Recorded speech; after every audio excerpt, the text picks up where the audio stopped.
ఓ సర్వశక్తి కలిగిన మా ప్రభా, విడువని ఎడబాయని దేవ, మౌత్రుల దేవ, నీకే స్తోత్రము నాయన. నీ లేఖనాన్ని మేము ధ్యానించుండగా కొన్ని విషయాలను మాకు బయలుపరచండి. నీ సన్నిధి కాంతిని దయచేయండి. నీ వాక్యంతో తండ్రి మమ్మల్ని లోతుల్లోకి నడిపించండి. నీ సన్నిధిని ఇవ్వమని యేసుక్రీస్తు నామములో ప్రార్థిస్తున్నాం తండ్రి, ఆమేన్.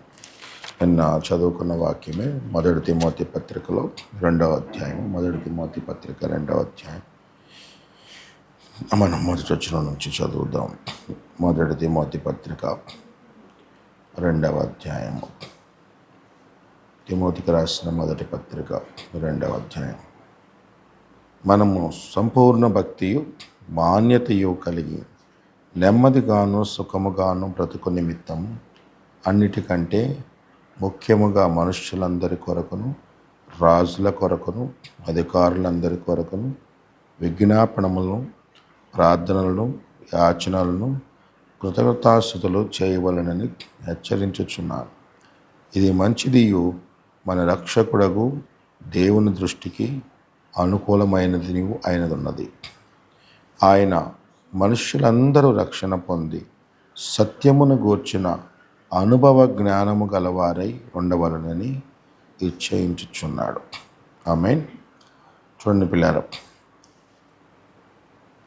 మనుషులందరూ రక్షణ పొందాలి అన్నది దేవుని ప్రణాళిక, దేవుని యొక్క ఇష్టం. సరే, అందరూ రక్షించబడలేరు అని మనకు తెలుసు. చూడండి, రక్షణ విమోచన తేడా ఉంది. విమోచన ఎన్నుకోబడిన వాళ్ళకే, కానీ రక్షించబడే అవకాశం అందరికీ ఉంది. అందరు రక్షించబడగలరు. చూడండి, కయ్యూను సర్ప సంతానం అయినప్పటికీ కయ్యూను కూడా రక్షణ పొందగలడు. మారు మనసు పొందుకొని ఏబేలు చేసినట్లుగా అన్నాడు, నీవు నీ తమ్ముని వల్లే చేస్తే నిన్ను కూడా అంగీకరిస్తానన్నాడు దేవుడు. చూడండి, రక్షించబడే అవకాశం ప్రతి ఒక్కరికి. ఇస్కరియోతు యోధాను కూడా దేవుడు నిజంగా మారు మనసు పొందుకొని ఉంటే రక్షించేవాడు. అందుకే అతనికి చాలా సమయాన్ని ఇచ్చింది. సో రక్షించబడే అవకాశం అందరికీ ఉంది. విమోచన అందరికీ లేదు. విమోచన ఎన్నుకోబడిన వాళ్ళకి మాత్రమే ఉంది. ఎన్నికలో ఉన్న వాళ్ళకి మాత్రమే విమోచన ఉంది, అందరికీ ఉండదు. సో మనుషులందరూ రక్షణ పొంది సత్యమును గూర్చిన అనుభవ జ్ఞానము గలవారై ఉండవాలని దేవుడు ఇచ్ఛయించుచున్నాడు. మరి దేవుడు కోరుకున్నప్పుడు ఇక్కడ, అందుకని నిన్నటి దినాన్ని మనం ధ్యానించాం. ఏమని? ఈ తిమోతికి రాసిన పత్రికను మనం ధ్యానించుకుంటా వచ్చాం. మరి లేని వారు ఉన్నారు కనుక నేనేం ధ్యానించామో కొన్ని విషయాలు చెప్తాం. ఈ గ్రంథం పౌలు మరి ఎఫెసీ అనే పట్టణంలో 3 సంవత్సరాలు సేవ చేసి అక్కడ చక్కటి పెద్ద సంఘాన్ని కట్టి అక్కడ ఎంతో గొప్ప బలమైన పరిచర్యను అక్కడ జరిగించి అక్కడి నుంచి పౌలు వెళ్ళిపోతూ మరి వెళ్ళుచుండగా పౌలు అక్కడి నుంచి మాసిదోనియా దేశానికి వెళుతూ ఈ లేఖను రాశాడు పిల్లరా. అంటే ఆయన వేరే చోటకి వెళ్తూ ఇక్కడ తిమోతిని సేవకునిగా పెట్టాడు. విచిత్రం ఏంటంటే తిమోతి పెళ్లి కానివాడు. తిమోతిని ఓవర్సీయర్గా పైన ఒక నాయకునిగా పెట్టెళ్ళాడు. పూర్తి కాపరి కాదు. ఎందుకు అంటే కాపరి ఏకపత్ని వరుషుడై ఉండాలి, కుటుంబాన్ని ఏలువాడై ఉండాలి అని అక్కడ పౌలే రాస్తున్నాడు ఈయనకి. అయితే చూడండి, అంటే ఒక కాపరి, దేవుడు ఎన్నుకున్న కాపరి వచ్చే వరకు మరొక దేవుని పిలుపులో ఉన్న సేవకుని అక్కడ సంఘం నాయకునిగా కొనసాగించుకోవటం ఉత్తమం, క్షేమం అన్నది ఇక్కడ అపోస్తుల కార్యాల్లోని విధానం. మరి చూడండి, పౌలు వెళ్తా ఆళ్ళనాలను ప్రార్థన చేసుకుని వెళ్ళమనొచ్చుగా, మీరు కొద్ది రోజు బైబిల్ చదువుకున్నాడని అనొచ్చుగా, వేరే వాళ్ళని పెడితే దశంభాగాలన్నీ వాళ్ళు తీసుకుంటారు కాబట్టి నేను వచ్చి బల్లారాధన ఇస్తానులే, నేను వచ్చి ప్రభరాత్రి భోజనం ఇస్తాను, మీరు ప్రార్థన చేసుకుంటా ఉండండి, పుస్తకాలు చదువుకుంటా ఉండండి, నేను వస్తానని చెప్పలేదు కదా. పౌలు వెళుతుండగా వాళ్ళకు ఒక కాపరిని అక్కడ నియమించి వెళ్తున్నాడు. తెలుసు ఆయన ఫుల్ ఫ్లెడ్జ్డ్గా కాపరి కాదు, కానీ అనుభవం ఉన్నవాడు, నడిపించబడినవాడు. అందుకే అతన్ని పెట్టి అతనికి మళ్ళీ పౌలు అతన్ని, ఆ రోజుల్లో ఇప్పుడులాగా ఫోన్ లేదు, వీడియో కాల్ లేదు, ఆడియో కాల్ లేదు, కమ్యూనికేషన్ టెక్నాలజీ అంత స్పీడ్ లేదు కాబట్టి లేఖలు రాస్తూ బలపరుస్తున్నాడు ఆయన. అప్పుడు ఉన్నది లెటర్స్ రాయటమే. అంటే ఆ సేవకుని పెట్టడమే కాదు, ఆయన ఆ సంఘానికి కమ్యూనికేషన్ చేస్తూ బలపరుస్తూ ఉన్నాడు. అలా పౌలు ఈ తిమోతికి ఈ పత్రికలు రాయటం అనేది జరిగింది. అది మీరు మొదటి అధ్యాయం 3వ వచనంలో చూస్తే, నేను మాసిదోనియాకు వెళ్ళుచుండగా నిన్ను అక్కడ పెట్టాను అని అక్కడ రాస్తాడు. పౌలు తిమోతిని ఎందుకు పెట్టాడో తిమోతికి మొదటి వచనంలో చెప్తాడు. మన రక్షకుడైన దేవుని యొక్కయు మన నిరీక్షణైన క్రీస్తు యేసు యొక్కయు ఆజ్ఞ ప్రకారం క్రీస్తు యేసు యొక్క అపోస్తలుడైన పౌలు విశ్వాసమును బట్టి నా నిజమైన కుమారుడకు తిమోతికి శుభమని చెప్పి రాయినది. You are my true son in faith. విశ్వాసంలో నా నిజమైన కుమారుడు. మన ద్వారా వచ్చిన వాళ్ళందరూ మనకి ఆత్మీయంగా మరి కుమారులుగా ఎంచబడినప్పటికీ మరి నిజంగా మన వారసుడు అంటే ఎవరంటే మనలాంటి లక్షణాలు, మనలాంటి ఉద్దేశాలు, మనలాంటి మనస్సు, మనలాంటి భావజాలం, మనలాంటి దర్శనాన్ని కలిగిన వాళ్ళే మన వారసులు అవుతారు. దేవునికి కూడా పిల్లారా, ఆయన సింహాసనానికి మనం వారసులు అవ్వాలంటే కేవలం ఆయన ఆత్మ ద్వారా తిరిగి జన్మిస్తే మాత్రమే సరిపోదు. ఆయన హృదయం, ఆయన మనస్సు, ఆయన ప్రేమను ఎవరైతే తలుచుకుంటూ ఉంటారో, ఆయన యొక్క లక్షణాల్లోకి వస్తారో వాళ్ళే దేవుడు నా నిజమైన కుమారుడని ధైర్యంగా చెప్పాలి, పుత్ర స్వీకారం చేయగలడు. దానికి ఇది సాదృశ్యం. నా నిజమైన కుమారుడు పౌలు ఇతని గురించి చాలా చోట్ల సాక్ష్యాలు ఇచ్చాడు, వేరే పత్రికల్లో కూడా. ఇతని వంటి వారు ఫిలిప్పీ పత్రికలో అంటారు, అందరూ తమ సొంత కార్యాలను చూస్తున్నారు, ఇతను ఒక్కడే దేవుని కార్యాలను చూస్తున్నాడు, సంఘాన్ని గురించి శ్రద్ధ కలిగి ఉన్నాడు, ఇతని వంటి వారు నాకు లేరు అని. మరొక చోట తన యోగ్యతను మీరు ఎరుగుదురు అంటాడు, కొరింథీ పత్రికలో రాస్తాడు. సో తిమోతి మరి మార్కు స్థానాన్ని తీసుకున్నాడు. యాక్చువల్గా పౌలు సేవలో బయలుదేరినప్పుడు పౌలుకి బర్నబాతో పాటు 3వ వాడిగా మార్కు బయలుదేరాడు. మార్క్ ఎప్పుడైతే హ్యాండ్ ఇచ్చాడో ఆ మార్కు స్థానం దేవుడు తిమోతికి ఇచ్చాడు. మరి తిమోతి ఆఖరి వరకు నమ్మకంగా ఉన్నాడు. ఎవరైనా సేవలో వదిలేసి వెళ్ళిపోతే నష్టం వదిలేసిన వాళ్ళకే కానీ ఆ సేవకునికి కాదు. మార్కు ఆయన వదిలేసి వెళ్ళిపోయాడు, నష్టం పౌలుకు అనుకున్నాడు. కానీ దేవుడు పౌలు స్థానాన్ని, మార్కు స్థానాన్ని తిమోతితో ఇంకా నమ్మకస్తుడిని తీసుకొచ్చి పౌలుకు పెట్టాడు. కాబట్టి ఎన్నడూ గుర్తుపెట్టుకోవాలి, నేను మానేస్తే ఇక్కడ పాటలు పాడే వాళ్ళు ఉండరు, నేను మానేస్తే డ్రమ్ము కొట్టే వాళ్ళు ఉండరు, నేను మానేస్తే దేవుని ఆలయంలో కంజర కొట్టే వాళ్ళు ఉండరు, నేను మానేస్తే ఇక్కడ నడిపించే వాళ్ళు ఉండరు, నేను మానేస్తే ఇక్కడ వాక్యం చెప్పే వాళ్ళు ఉండరు అని, లేకపోతే ఏ సేవకుడు కానీ ఏ విశ్వాసి కానీ నేను మానేస్తే నాలాగా వాక్యం చెప్పే వాళ్ళు ఉండరు, నాలాగా సువార్త చేసే వాళ్ళు ఉండరు అని ఏ వ్యక్తి దేవుని దగ్గర అనుకున్నా మోసపోయినట్టే. నిజమైనా అది మనం అంతకంటే వెర్రితనం కాదు, పిచ్చితనం కాదు. ఇది ఒక బెస్ట్ లెసన్ చూడండి. సో తిమోతి మార్కు స్థానాన్ని తీసుకున్నాడు, ఆఖరి వరకు నమ్మకంగా ఉన్నాడు, ఆఖరి వరకు బాధ్యతగా సంఘాన్ని నడిపించాడు, చాలా గొప్ప మంచి సాక్ష్యాన్ని కూడా పొందుకున్నాడు. అయితే ఇక్కడ పౌలు నేను మాసిదోనియాకు వెళ్ళుచుండగా సత్యమునకు భిన్నమైన బోధ చేయొద్దని కల్పనా కథలు, మితములేని వంశావళులు, విశ్వాస సంబంధమైన దేవుని ఏర్పాటుతో కాక వివాదాలతో ఉన్నాయి కాబట్టి వాటిని లక్ష్య పెట్టొద్దని కొందరికి ఆజ్ఞాపించుటకు నీవు ఎఫెస్లో నిలిచి ఉండవాలని నేను హెచ్చరించిన ప్రకారం ఇప్పుడు హెచ్చరిస్తున్నాను. నిన్ను ఎందుకు పెట్టానంటే సంఘం మీద బాధ్యత ఇచ్చాను. ఆ సంఘానిపై నేను పెట్టింది ఎందుకు అంటే నీకేదో గౌరవం ఇచ్చేసి వేరే వాడు చెప్తే నా మాట ఏంటని, నా పెత్తనం చలాయించుకుందామని కాదు, లేకపోతే నా కంట్రోల్ ఉండాలని కాదు, లేకపోతే నేను వెళ్ళిపోయినా కానీ నా ప్రభావం అక్కడ ఉండాలని కాదు. వాళ్ళు అన్నాడు, నేను ఒక ఉద్దేశంతో దేవుని పర్పస్తో పెట్టొచ్చాను తిమోతి. ఆ ఉద్దేశం ఏంటంటే నిజమైన బోధకు భిన్నంగా అనేక రకాలైన బోధలు వస్తుంటాయి. నువ్వు ఆ బోధను, నా జీవితాన్ని బాగా ఎరిగిన వాడవు కనుక సంఘము లోపలికి రావటానికి, సంఘం లోపలికి రక్షించబడటానికి ఏమో సువార్త కావాలి. దేవుడే రక్షకుడని, దేవుడే మన తండ్రి అని, దేవుడు మనల్ని ప్రేమిస్తున్నాడని, మనం పాపులమని, మన పాపాల కొరకు ఆయన చనిపోయాడని నువ్వు తెలుసుకుంటే లోపలికి వస్తావు. లోపలికి వచ్చిన తర్వాత కూడా నువ్వు రక్షణలో స్థిరంగా ఉండి ముందుకు వెళ్ళాలంటే ఇక్కడ సాతాను యొక్క టెక్నిక్లు చాలా ఉన్నాయి. ముందు సాతాను వేసే మెయిన్ టెక్నిక్కే అబద్ధ బోధ. 80 లక్షల మంది ఐగుప్తులో నుంచి బయటకు వచ్చారు, ఐగుప్తు కష్టాల నుంచి కాపాడారు, కానీ వాగ్దాన భూమిలోకి వెళ్ళలేకపోయారు. కారణం, వాగ్దాన భూమిలోకి ఎందుకు వెళ్ళలేకపోయారు? ఒక 5 గ్రంథాలు ఇచ్చి దీనికి ఏది కలపొద్దో తీసేద్దంటే వాళ్ళు దాన్ని కలిపి తీసేసి రకరకాలైన వాళ్ళు వస్తే దాన్ని ఎదిరించలేకపోయారు, అందుకే నష్టపోయారు.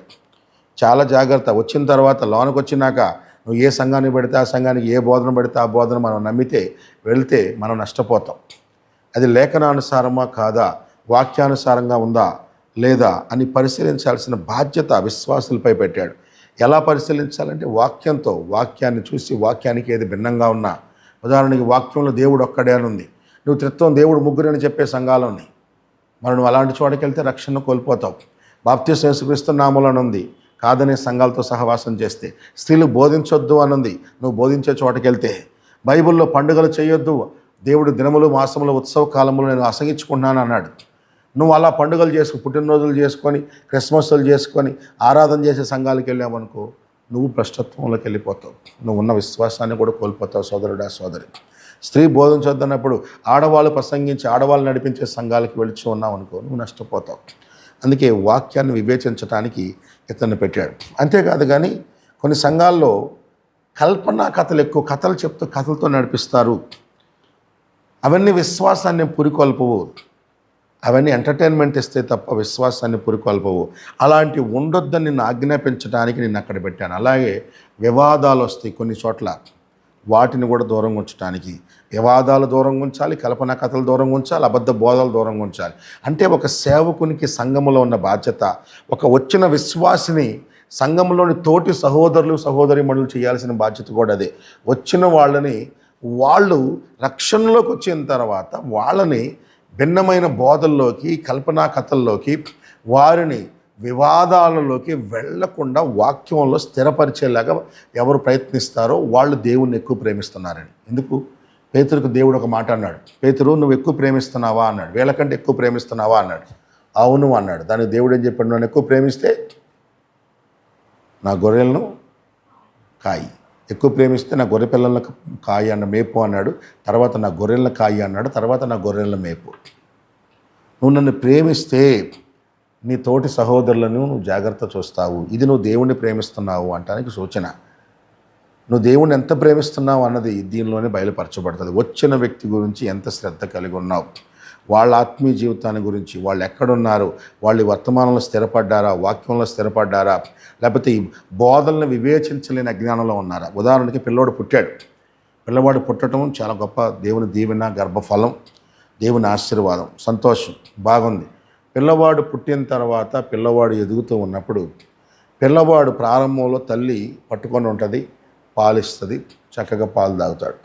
తర్వాత పాలు తాగిన తర్వాత కొంత స్టేజ్ అయిపోయినాక పిల్లవాడు ఆహారం తినే దశ వస్తుంది. ఇప్పుడు ఆహారం తినే దశ వస్తున్నప్పుడు వచ్చే ఒత్తిడి ఏంటంటే, వాడికి ఎప్పుడైతే తినటం అలవాటైద్దో వాడికి ఏది మంచో ఏది చెడో తెలియదు. ఇంట్లో కింద నువ్వు అన్నం తినేసిన తర్వాత అట్టికాయ కింద తొక్కేసావు, అటు తొక్కు తీసుకొని నోట్లో పెట్టుకొని చిక్కుంటా కూర్చుంటాడు. నువ్వు ప్లాస్టిక్ కింద వేసావు, ఆ ప్లాస్టిక్ని కూడా నవ్వులతో కూర్చుంటాడు, రబ్బర్ని. లేకపోతే నిన్నటిది మొన్నటిది అన్నం అది పడేద్దామని చెప్పేసి బయట పెట్టావు, డస్ట్బిన్లో వేద్దామని. ఆ పిల్లోడు వచ్చి అది చెడిపోయిన అన్నమైనా తీసుకొని తినటం మొదలు పెడతాడు. వాడికి కుళ్ళిపోయింది మంచిదని తేడా తెలియదు, కింద పారేసింది మంచిదని తేడా తెలియదు, తర్వాత ఏది తినొచ్చు ఏది తీరు కూడా తెలియదు. ఇంకా చెప్పాలంటే వాడికి చిన్న తమ్ముడు ఉన్నాడు అనుకో, వాడు టాయిలెట్ కూర్చున్నాడు అనుకో, వీడు టాయిలెట్ కూడా తింటాడు, తెలియదు పాప. ఎందుకు? వాడికి మేలు ఏంటో కీడేంటో తెలియదు. ఇప్పుడు ఒక అన్న ఉన్నాడు, వాడు టాయిలెట్ తింటున్నా బుజ్జి కన్నా అన్నాడు అనుకో, వాడిని ప్రేమించినట్ట వాడు ఆ చెత్త తింటా ఉన్నాడు. వాళ్ళ అమ్మ ఇసిరేసింది, కాకరకాయ తొక్కు తీసి కింద పడేసింది, లేకపోతే దోసకాయ తొక్కు కింద పడేసింది, ఆ తొక్కు తింటా ఉన్నాడు. వాడు అన్న ఉన్నాడు, కొంచెం వయసు వచ్చినవాడు, 4-5 ఏళ్ళు, వాడు తినకూడదని తెలుసు, అయినా కానీ గాడ్ బ్లెస్ యూ అని చెప్తున్నాడంటే వాడికి ప్రేమ ఉన్నట్ట లేనట్ట? వాడు చెత్త తింటున్నాడు, లేకపోతే కుళ్ళిపోయింది 3 రోజులు అన్నము అమ్మ చెత్త కుప్పలో పడేసింది, వీడు ఆడుకుంటూ డస్ట్బిన్ దగ్గరికి వచ్చి డస్ట్బిన్లో తీసుకొని తింటున్నాడు. నిజమైన వాడు, జ్ఞానం కలిగిన వాడైతే, రే తమ్ముడు తినకూడదు లాగుతూ ఉంటాడు. దాన్ని బట్టి వాడు ప్రేమిస్తున్నాడని అర్థమైద్ది. అలాగే సంఘంలోకి వచ్చిన వ్యక్తి యూట్యూబ్లోకి వెళ్ళి ఆడవాళ్ళ ప్రసంగాలు వింటా ఉన్నాడు, వాళ్ళకి స్త్రీ బోధ తప్పని తెలియదు, సంఘానికి అయితే వచ్చాడు. అలాంటి వ్యక్తి బాగా విని అన్నావు అనుకో, అర్థం ఏంటి? ఆయన నువ్వు ప్రేమించట్లేదు. పక్కనే ఎక్కడో క్రిస్మస్లు చేసుకుంటున్నారు, పార్టీలు చేసుకుంటున్నారు, God bless you aunty, God bless you, వెళ్ళిరా అంటున్నావంటే నీకు అర్థం ఏంటి? నీకు వాళ్ళ మీద ప్రేమ లేదు. వాళ్ళు ఏ రకమైన ఆహారం తింటున్నారు, ఏ రకమైన బోధలు గమనిస్తున్నారు, నువ్వు ఏమి గుర్తుపట్టకుండా వాడిని గాడ్ బ్లెస్ యు అంటున్నావంటే నువ్వు ప్రేమ లేదు. లేదా ఇంకొక అయి ఉండొచ్చు, ఆడు కూడా మైండ్ లేనివాడు అయి ఉండాలి. ఆ పెద్దవాడు కూడా మైండ్ లేనివాడైతే ఈడు తింటే వాడు ఏమనుకుంటా సైలెంట్గా ఉంటాడు. మామూలు వ్యక్తి స్వస్థ బుద్ధి కలిగిన వాడైతే వెంటనే ఇతన్ని గద్దెచ్చటం, ఇతన్ని సరిచేయటం ప్రారంభిస్తాడు. ఇక్కడ సేవకుని పని కూడా ప్రధానంగా అదే. చాలా చక్కగా ఇక్కడ పౌలు అంటాడు, సత్యానికి భిన్నమైన బోధ చేయొద్దు అని అనేకుల్ని, సంఘంలో ఉన్న వాళ్ళందరినీ హెచ్చరించడానికి నిన్ను అక్కడ పెట్టాను. ఎందుకంటే రకరకాల బోధలు నేను ఆయన ఎత్తబాటు అయిపోయిందని కొంతమంది బోధిస్తున్నారు, లేకపోతే రెండవసారి దేవుడు రాడని బోధిస్తున్నాడు, యేసు ప్రభు అంత సీరియస్గా పట్టించుకోవడానికి కొందరు బోధిస్తారు, మరొక యేసుని, మరొక ఆత్మను బోధిస్తున్నారు. ఇలా రకరకాల కారణాలతో లోపల్లోకి వచ్చిన వ్యక్తిని అబద్ధ బోధల నుంచి కాపాడటం, అబద్ధ బోధల నుంచి సరిచేయటం విశ్వాసి యొక్క బాధ్యత. అబద్ధ బోధల నుంచి విశ్వాసిని కాపాడాలి. ఏది నిజమైందో ఏది నిజమైంది కాదో అది తోటి సహోదరుడు సహోదరీమణులు వారికి చెబుతూ ఉండాలి. ఇది సేవకుని పెట్టింది కూడా అందుకే. నిన్నటి దినాన్ని ధ్యానించాం. కొందరిని హెచ్చరించుటకే, కొందరిని చెప్పుటకే నిన్ను అక్కడ పెట్టొచ్చాను. ఆమేన్, హల్లెలూయా. ఆ తర్వాత పౌలు ఉపదేశ సారం ఏంటో చెప్తాడు. మనం ప్రసంగం చేశామంటే, మనం బోధించామంటే, మనం వాక్యాన్ని చెప్పామంటే, మనం ఒకరికి సువార్త చేశామంటే మనకి ప్రేమ పెరగాలి, పరిశుద్ధత పెరగాలి, మన మనస్సాక్షి శుద్ధపరచబడాలి, మన విశ్వాసం నిష్కపటమైనదిగా మారాలి. 5వ వచనం అదే. ఉపదేశ సారం ఏదనగా పవిత్ర హృదయం నుండి, మంచి మనస్సాక్షి నుండి, నిష్కపటమైన విశ్వాసం నుండి కలుగు ప్రేమయే. అది. ఎందుకంటే కొందరు కక్షతో బోధిస్తారంట, కొందరు మిషతో బోధిస్తారంట, కొందరు వృధాతిశయం కోసం బోధిస్తారంట, కొందరు బోధిస్తుంటే ఆహాహాని గాల్లో పెరిగింది. హృదయంలో పరిశుద్ధత ఏం పెరగదు, మనస్సాక్షిని శుద్ధి చేసుకోవటం ఏం పెరగదు, విశ్వాసాన్ని పరీక్షించుకోవటం పెరగదు, ప్రేమ పెరగదు. కానీ అద్భుతంగా ప్రసంగం చేస్తారు. కొందరేమో వాళ్ళ తప్పు వీళ్ళ తప్పు అని పద్దాకలు చెప్తూ వాళ్ళ మీద వీళ్ళ మీద ఆయాసపడతా, వాళ్ళ మీద వీళ్ళ మీద ఆవేశాన్ని కక్కుతా కక్షతో బోధిస్తారంట. కొందరు వృధాతిశయంతో గప్పాల మారి అని లేని అన్ని ఎక్కడెక్కడో చెప్తాను ట్రై చేస్తారంట. అంటాడు ఉపదేశ సారం ఇది పౌలు చెప్తున్నాడు. నిన్న మనం ధ్యానించాం వీటిని. ఆమేన్. అయితే కొందరు వీటిని మానుకొని తొలగిపోయి తాము చెప్పున వాటినైనా నిశ్చయముగా పలుకు వాటినైనా గ్రహింపకపో ధర్మశాస్త్ర దోషకులై ఉండపోరు. కొందరికి నిజంగా అంత అనుభవం ఉండదు, దాని యొక్క విషయం లోతుగా తెలియదు, కానీ అయినా కానీ చెప్పాలనుకుంటారు. నేను నిన్న చెప్పాను, ఒక చిన్న పిల్లోడు 8 సంవత్సరాల వయసు వాడు టీవీలో యూట్యూబ్లో ప్రసంగం చేస్తుంటే నేను బస్సులో వెళ్తుంటే ఒక ఆయన పెట్టుకొని అంటున్నాడు. ఆ పిల్లోడు చెప్తున్నాడు భార్య భర్తలు ఎలా ఉండాలో చెప్తున్నాడు, తండ్రి ఎలా ఉండాలో చెప్తున్నాడు, తల్లి ఎలా ఉండాలో చెప్తున్నాడు. ఆడి వయసు ఎంత? 8 ఏళ్ళు. తండ్రి అంటే తెలుసా ఆడికి? అసలు తల్లి అంటే తెలుసా? వాడు తండ్రి ఎలా ఉండాలి, ఈరోజు తండ్రులు ఎలా ఉన్నారు, తండ్రి ఎలా ఉండాలని చెప్తున్నాడు. ఆడు నీ బిడ్డను నువ్వు బాగా చూడాలి, నీ అన్నదమ్ములను ఎలా చూడాలని. వాడు ఎందుకు చెప్తున్నాడు అంటే ఎవరో చెప్పిన మాటలు తెచ్చి వాడు కక్కేస్తున్నాడు, అంతే తప్ప వాడికి అనుభవం ఏమీ లేదు. అలాగే ఒక ఆయన త్యాగం గురించి మాట్లాడుతున్నాడు. పాప ఆయన జీవితంలో ఏ త్యాగం చేయలేదు. అంటే చెప్పే వాక్యం వేరే వాళ్ళు చెప్పిన దాన్ని తీసుకొచ్చి వాంతి వేయటం కాదు, నీ జీవితంలో అనుభవ సారంతో నువ్వు ఏదైతే చెప్తావో అది. అందుకని ఎదుటి వ్యక్తికి చెప్పేటప్పుడు నీ వ్యక్తిగత జీవితంలోని అనుభవాన్ని చెప్పు, అది రిజల్ట్ ఇచ్చింది. నేను ప్రారంభంలో బాంబేలో పరిచయం చేస్తున్న కొత్త రోజుల్లో ఒక మ్యారేజ్ చేశాను. ఆ మ్యారేజ్ చేసినప్పుడు మ్యారేజ్లో ఏ సలహాలు చెప్పాలబ్బా అని కూర్చొని అలా ఉన్నాను. నాకు ఏమి తెలియదు కాబట్టి సైలెంట్ ఉంటే వేరే ఆయనకు వాక్యం చెప్పమని ఇచ్చాను. అప్పుడు ఆయన మాట్లాడుతూ కొన్ని సలహాలు చెప్పాడు. ఆ కింద ఉన్న ఒక అతను ఈయనకు అనుభవం లేదండి అన్నాడు. నాకు ఆశ్చర్యం వేసింది. అనుభవం లేదేంటి అన్నాడు, ఇలా అంత మాట అనేసాడు ఏంటి అనుకున్నాను. అతను అన్నాడు, ఏ రోజైనా కుటుంబం సంతోషంగా ఉండాలి అంటే కొన్ని తప్పులు చేయకూడదు. ఆయన చెప్పినవన్నీ రివర్స్ ఉన్నాయండి. అక్కడ ఒక మాట అన్నాడు, భార్యకి భర్తకు అన్నాడు, భర్తకి నువ్వు ఎంత నీకు గొడవ వచ్చినప్పుడు ప్రతి కుటుంబంలో గొడవలు వస్తాయి, కొట్లాటలు వస్తాయి, సహజం అవి.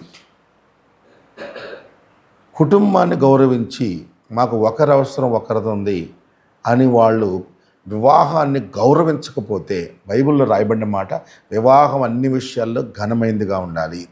ఘనమైందంటే మ్యారేజ్కు నువ్వు వాల్యూ ఇవ్వాలి. అంటే భర్త భార్యకు వాల్యూ ఇవ్వాలి, భార్య భర్తకు వాల్యూ ఇవ్వాలి, ఇద్దరు కుటుంబానికి వాల్యూ ఇవ్వాలి, పిల్లలకు వాల్యూ ఇవ్వాలి. ఆ వ్యవస్థకు నువ్వు విలువ ఇవ్వనంత కాలం దానివల్ల ఉపయోగం ఏముండదు. దానికి విలువ ఇవ్వటం అంటే ఒక ఉదాహరణ చెప్పాడు. ఏంటంటే, విలువ ఇవ్వటం అంటే ఏదైనా జరగని మేము కలిసి వెళ్ళాల్సిన వాళ్ళమే. తను అన్నాడు, ఒక మాట ఏమన్నాడంటే, ఒక ఓడ, ఒక చిన్న లాంచీలో, అది నాకు కూడా జరిగింది, ఆయన జరిగింది కూడా. ఒక లాంచ్లో నేను లక్షద్వీప్లో ఉన్నప్పుడు పెద్ద ఓడ ఎక్కడానికి పైనుంచి చిన్న ఓడ ఎక్కి వెళ్ళాలి. చిన్న లాంచీలో ఎక్కి పెద్ద దానిలోకి వెళ్ళాలి. ఎందుకంటే కింద కోరల్ రీఫ్స్ ఉంటాయి కాబట్టి పెద్ద షిప్పులు బయటకు రాలేవు, ఒడ్డు దాకా రాలేవు. కొన్ని ఐలాండ్స్లోనే వస్తాయి, అన్ని ఐలాండ్స్లో రావు. మరి ఇంకా దాని మెయిన్ క్యాపిటల్లో కవరత్తీలో అయితే రాదు, అగత్తీలో కొన్ని చోట్ల వస్తాయి. సో ఏం చేయాలంటే, పెద్ద షిప్పు అది హెవీ లోడ్ ఉంటుంది, 4 అంతస్తులు ఉంటుంది, 5 అంతస్తులు ఉంటుంది, రాలేదు కనుక చిన్న లాంచీలు ఎక్కించి మమ్మల్ని తీసుకెళ్ళి దానిలో ఎక్కిస్తారు. చాలా డిఫరెంట్గా ఉంటుంది. మెయిన్ దానిలోకి వెళ్తున్నప్పుడు దానిలో ఓడలో చాలా అంత పెద్ద 4 అంతస్తుల ఓడే అటు ఇటు ఇట్లా ఊగుతా ఇలా కదులుతూ ఉంటుంది. దానికి లంగరేసినా కూడా షేక్ అవుతూ ఉంటుంది. ఈ బుడ్డ వాళ్ళు అయితే చాలా షేక్ అవుతాయి. ఈ బుడ్డ వాళ్ళు మమ్మల్ని ఎక్కించినాక 10 మందో 20 మందో ఎక్కుతారు. అతను చెప్పేది ఏంటంటే, అంటాడు, గుర్తుపెట్టుకోండి, ఎవడి మీద పగున్నా, ఎవడు నచ్చకపోయినా, మీలో భార్యాభర్తల గొడవలున్నా, అన్నదమ్ముల గొడవలున్నా, ఎన్నున్నా, ఈ ఓడ దిగే వరకు ఒక్కడో అవుట్ ఆఫ్ ఆర్డర్లో అందరూ మునిగిపోతారు.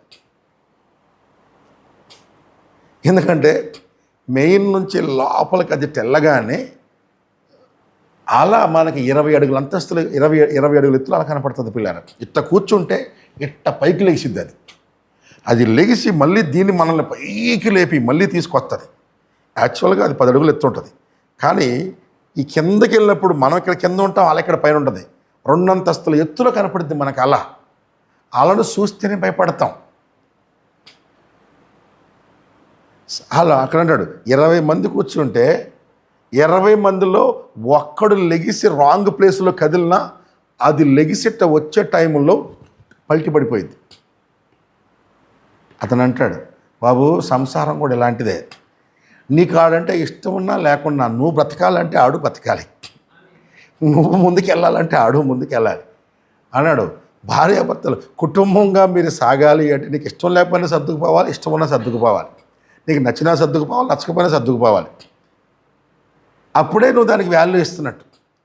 ఆయన అన్నాడు, ఆస్టిన్ గారు చెప్పిన ఆయన, కుటుంబ వ్యవస్థలో ఫస్ట్ నియమము, ఎంత సమస్య అయినా రాని, ఎంత గొడవైనా రాని, నువ్వు నాకొద్దు, నేను నీతో కాపురం చేయను అనే మాట పురుషుడి నోటి నుంచి కానీ స్త్రీ నోటి నుంచి కానీ జీవితంలో ఎన్నడూ రాకూడదు అన్నాడు. అది సరదాకైనా, సరసానికైనా, సంతోషానికైనా, లేకపోతే సూటిపోటి మాటలతోనైనా, ఏ రూట్లో కూడా నువ్వు నాకొద్దు, నాకు ఈ పెళ్ళొద్దు, నేను కాపురం చేయను, నేను నీతో ఉండను అని సరదాగా కూడా అనొద్దు. అసలు అది అన్నాడు. ఇది నేను చాలా అనుభవంతో చెప్తున్నాను, ఎన్నో సార్లు చూసే అనుభవంతో అని చెప్తున్నప్పుడు అర్థమైంది. ఆయన చాలా చాలా జీవిత సత్యం లెసన్ అనుభవంతో చెప్తున్నాడు. ఆమె సేము రక్షణ కూడా నువ్వు రక్షణ అనుభవంతో చెప్పిందే పనిచేసిద్ది. పరిశుద్ధ ఆత్మతో నువ్వు తిరిగి జన్మించిన అనుభవమే పనిచేసిద్ది. నీకు విశ్వాసం ఉంటేనే విశ్వాసం పనిచేసింది. అందుకోసమే మనం చెప్పేది అనుభవపూర్వకమైంది. నీ జీవితంలో నువ్వు పొందుకున్న అనుభవం అది ఒక వ్యక్తికి నువ్వు చెప్తున్న దానిలో బాగా పనిచేసేది అది. అందుకే అంటాడు, కొంతమంది అనుభవం లేకపోయినా అనుభవం ఉన్నట్టుగా ధర్మశాస్త్రోపదేశకులై చెప్పదలుచుకుంటారు. పౌలు ఇక్కడ తిమోతికి ఒక మాట అంటాడు, నిన్ను సంఘానికి కాపరిగా పెట్టాను కదా, ఎవరికి పడితే వాడికి బలిపీఠం ఇవ్వద్దు. ఇలా కల్పనా కథలు చెప్పేవాడు ఉంటాడు, లేకపోతే విశ్వాసాన్ని పురికొల్పకుండా వాళ్ళని గాల్లో లేపేవాడు ఉంటాడు, లేకపోతే అనుభవం పొందకుండా ఎవరో అనుభవాన్ని వాడు యూట్యూబ్లో దాన్ని ఎక్కడో ఉన్న ప్రసంగాల్ని మైండ్లో వేసుకొని తీసుకొని జనాల మధ్యలో క్రేజ్ సంపాదించుకునే వాళ్ళు ఉంటారు. అలాంటి వాళ్ళకు నువ్వు అవకాశం ఇవ్వద్దు, బలిపెట్టాన్ని అవకాశం ఇవ్వద్దు. Be careful. ఆమేన్, హల్లెలూయా. అలాగే అక్షరాన్ని పట్టుకునేవాడిని కాదు, ఆత్మను పట్టుకునేవాడికి అవకాశం ఇవ్వు. ధర్మశాస్త్రాన్ని అక్షరార్థంగా తీసుకుంటే చంపేసిద్ది, వాక్యాన్ని అయినా అక్షరార్థంగా తీసుకుంటే చంపిద్ది. దాని వెనకాలన్న ఆత్మార్థాన్ని పట్టుకుంటేనే వస్తుంది. కాబట్టి సంఘములో ఎవరికి నువ్వు బలిపీఠం ఇవ్వాలి, ఎవరికి ఇవ్వకూడదు, ఎవరి ప్రసంగాలు నువ్వు వినాలి, ఎవరి వినకూడదు. ఎందుకంటే ప్రతి ప్రసంగాన్ని బట్టి మనం రక్షించబడం. అవ్వ ఒకరోజు చర్చికి వెళ్ళింది, ఒక పాస్టర్ గారు ప్రసంగం చేశాడు, అద్భుతంగా ప్రసంగం చేశాడు. ఆమె చెడిపోయింది, పడిపోయింది. చేసిన పాస్టర్ ఎవరు? నాకాష్, పాస్టర్ నాకాష్. బైబిలే ప్రసంగం చేశాడు. ఏమన్నాడు? దేవుడు మంచివాడు, దేవుడు గొప్పవాడు, దేవుడు సృష్టికర్త, దేవుడు ఒక్కడే, ఆయనే సృష్టిని చేశాడు అని 90% మాటలు బాగా చెప్పాడు. చివరికి దేవుడు చెప్తే తోటలో చేసిన అన్ని తినొచ్చు అన్నాడు. అవ్వెళ్ళి క్వశ్చన్ వేసింది, ఈ చెట్టు తినొద్దు అన్నాడు కదా అంది. అంత కాదు సిస్టర్, దేవుడు అంత కఠినుడు ఏం కాదు. దేవుడు ఏదైనా చేయొచ్చు. దేవుడు ఏమనుకోడు. చిన్న చిన్న పాపాలను దేవుడు ఏమనుకోడు. చిన్న చిన్న తప్పులను దేవుడు ఏమనుకోడు. ఈరోజు కూడా నాకాశులు చాలామంది ఉన్నారు, సర్పసంతానం. దేవుడు చిన్న చిన్న ఆభరణాలు పెట్టుకుంటే ఏమండవు అని బోధిస్తూ ఉంటారు. ఆ చిన్న చిన్న పుట్టినరోజులు, పెళ్లి రోజులు చేసుకుంటే దేవుడు ఏమండవు. దేవుడికి పెద్ద ప్రాబ్లం ఏముండదు. అవునా? దేవుడికి హిందువులు దినాలకు వెళ్ళిపోయినా పెద్ద ప్రాబ్లం ఏముండదు. యేసయ్యా స్తోత్రంనైనా క్షమించయ్యా అని ప్రార్థన చేసుకొని తింటే దేవుడు క్షమిస్తాడు.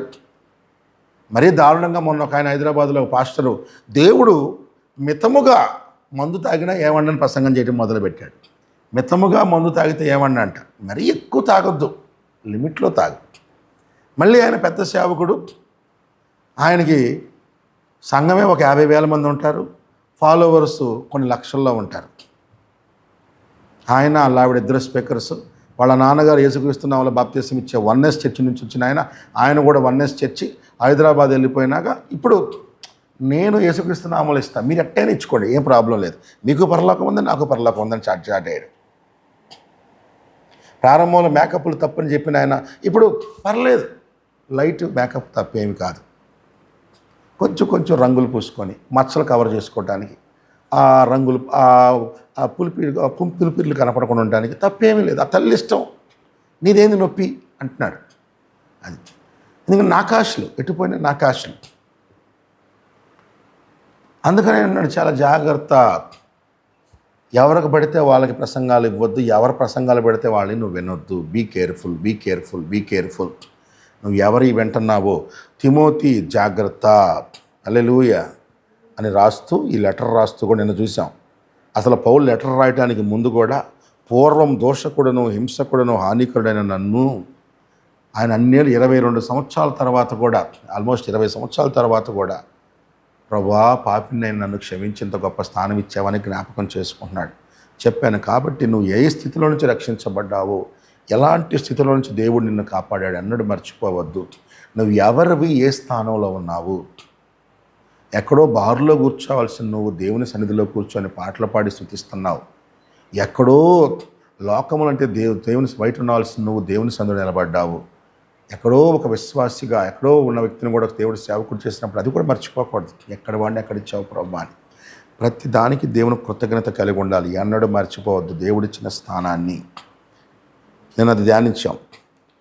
తర్వాత దేవుడు వచ్చింది లోకంలో రక్షించటానికని, అందులో ప్రధాన పాపిని నన్ను రక్షించాడు, అందరిని కాపాడబోతున్నాడు అని చెప్పుకుంటూ ఇక్కడ పౌలు మాట్లాడుతూ 18వ వచనంలో, నా కుమారుడైన తిమోతి, నీవు విశ్వాసమును మంచి మనస్సాక్షి కలిగిన వాడవై నిన్ను గూర్చి ముందుగా చెప్పబడిన ప్రవచనముల చొప్పున ఈ మంచి పోరాటం పోరాడవలనని వాటిని బట్టి ఈ ఆజ్ఞ నీకు అప్పగించుచున్నాను. అట్టి మనస్సాక్షిని కొందరు తోసేసి, ఇక్కడ పౌలు విశ్వాసం ఒక్కటే మాట్లాడటల్లా, మంచి మనస్సాక్షి. నేను దీని గురించి చాలా ధ్యానించాను. విశ్వాసం ఒక్కటే సరిపోదు, మంచి మనస్సాక్షి. ఎందుకు అంటే నీ మనస్సాక్షిని నువ్వు శుద్ధి చేసుకొని లోపల, ఎందుకంటే పైకి మనం ఒక బ్రదర్ని ప్రేమిస్తాం, మనసులో అతనంటే అయిష్టం ఉండొచ్చు. ఒకసారి మన ఇంటికి కొందరు రావచ్చు, మనసులో నీకు వాళ్ళు రాకూడదని ఉండొచ్చు. కొందరు వస్తే నువ్వు నిష్ఠూరపడవచ్చు. కొందరు వస్తుంటే నీకు లోపల ఇంకొక కుళ్ళుబోతనం రావచ్చు. మరొక స్వార్థం రావచ్చు. వాటిని లోపల నుంచి నువ్వు క్లీన్ చేసుకోగలిగితేనే దేవునిలో ముందుకెళ్తావు. పౌలు మరీ చెప్తాడు, ప్రేమించే విషయంలో కూడా అక్క చెల్లెండ్రు అని యవ్వన స్త్రీలను పూర్ణ పవిత్రతతో మనస్సాక్షితో అంటాడు. మనస్సాక్షిని లోపల శుద్ధి చేసుకోవటం చాలా ప్రాముఖ్యం పిల్లలు. పౌలు ఆ యెరూషలేములో ఆయన్ని ఒక పెద్ద సభలో పెట్టినప్పుడు కూడా, అక్కడ కూర్చున్నప్పుడు కూడా అక్కడ చెప్తాడు, నేను బాల్యము నుంచి నేను దేవుణ్ణి సేవిస్తున్నాను, వీళ్ళు మతభేదం అని చెప్పి ఈ మార్గంలో వీళ్ళు సేవిస్తున్న దేవుణ్ణి నేను సేవిస్తున్నాను అని చెప్తూ, నేను నా మనస్సాక్షికి కల్మషం కలగకుండా అభ్యాసం చేసుకుంటున్నాను అంటాడు. చెప్పాను, మార్నింగ్ ప్రేయర్ కృతజ్ఞతలతో చేసే ప్రేయర్, నైట్ ప్రేయర్ మనస్సాక్షిని పరీక్షించుకునే ప్రేయర్. ఉదయాన్నే లేచినప్పుడు థ్యాంక్ యూ ప్రభువా, థ్యాంక్ యూ ఈరోజు ఇచ్చినందుకు థ్యాంక్స్ అని థ్యాంక్స్ చెప్పి స్టార్ట్ చేస్తాం. నైట్ ప్రేయరు ఈరోజంతా నీ మనస్సాక్షిని పరీక్షించుకోవటానికి. ఇది చాలా ప్రాముఖ్యం పిల్లలు.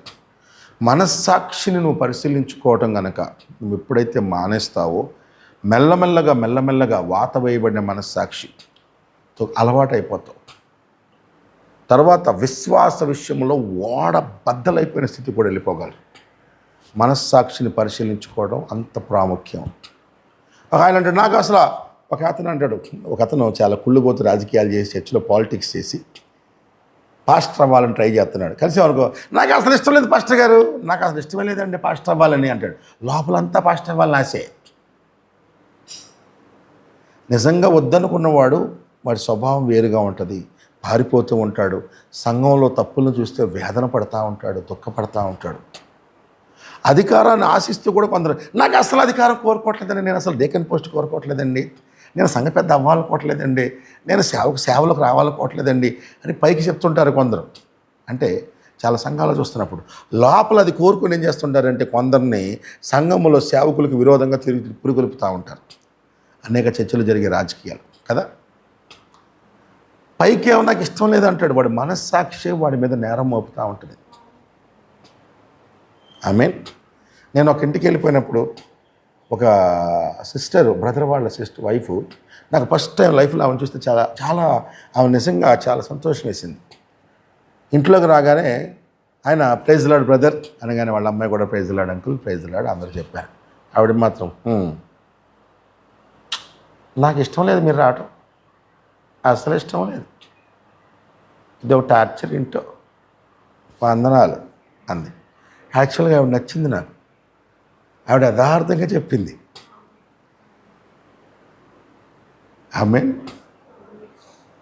ఆవిడకి ఇష్టం లేదు కాబట్టి ఆవిడ కోసం ప్రార్థన చేయడం మొదలుపెట్టాం. ప్రభు ఆవిడని మార్చని 3 రోజులు వాళ్ళ ఇంట్లో స్టే చేయాల్సి వచ్చింది. చాలా బ్రదరు నేను కలిసి ప్రార్థన చేశాం.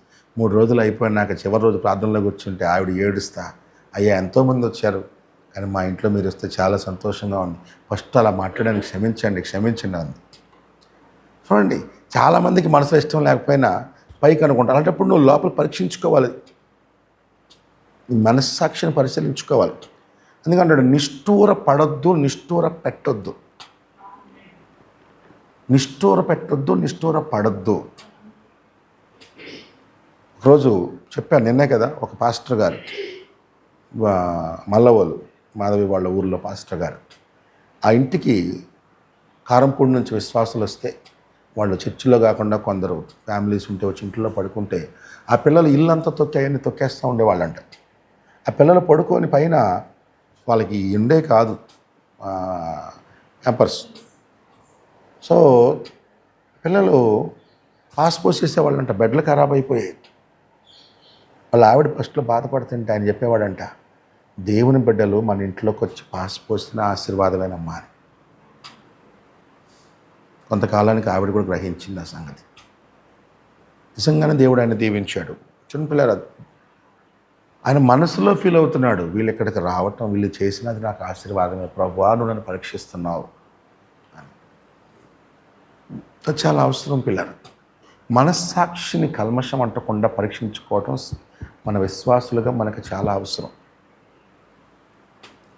మనం బయటికి వెళ్ళినా, మనం షాపుల దగ్గరికి వెళ్ళిపోయినా, మనం ప్రవర్తిస్తున్నాం ప్రతి చోట కూడా. ఇంకో విషయం, వివాహాన్ని గురించి మాట్లాడినప్పుడు వివాహం అన్ని విషయాల్లో ఘనమైనది గాను పానుపు పవిత్రమైనదిగాను ఉండవలను, మరియు వేశ్యా సంగుకులను వ్యభిచారులకును దేవుడు తీర్పు తీర్చును. ధనాపేక్ష లేని వారి మీకు కలిగిన వాటితో తృప్తి పొందండి. కుటుంబ జీవితంలోని రహస్యంలో ఆ 3 చెప్పాడు. ఫ్యామిలీకి వాల్యూ ఇవ్వండి, నెక్స్ట్ పరిశుద్ధంగా ఉండండి, 3 ధనాపేక్ష లేకుండా ఉంటేనే కుటుంబ జీవితంలో సంతృప్తిగా ఉండగలరు. ధనాపేక్ష సర్వ పాపాలకి మూలం. ఇక్కడ సేవకుడిగా పౌలు ఇక్కడ తిమోతిని పెట్టినా కూడా, తిమోతి ఇప్పుడు దాకా నాతో వస్తున్నా, వెంబడించావు, నేను చూసుకున్నాను. కొన్నిసార్లు మంచి టాప్ ఇళ్లలో ఉన్నాం, కొన్నిసార్లు చిన్న ఇళ్లలో ఉన్నాం, కొన్నిసార్లు నడుచుకుంటూ వెళ్ళాము, కొన్నిసార్లు మంచి మంచి రథాల్లో తిరిగాము, మనం అన్ని రకాల జీవితాలు జీవించాము. కానీ ఒకటి నిజం, నీ దగ్గర ఎప్పుడు డబ్బులు పెట్టలా, ఎందుకంటే నేనే మొత్తం చూసుకున్నా. ఫస్ట్ నేను ఒక సంఘానికి కాపరిగా పెట్టాను, ఆ సంఘంలో కొన్ని వేలు లక్షలు దశంభాగాలు వస్తూ ఉంటాయి. డబ్బులు వస్తున్నాయి కాబట్టి ఇప్పుడు నీ మైండ్ మారిపోయే అవకాశం ఉంటుంది, నీ ఆలోచన మారిపోయే ఉంటుంది, నీ దృక్పథం మారిపోయే అవకాశం ఉంటుంది.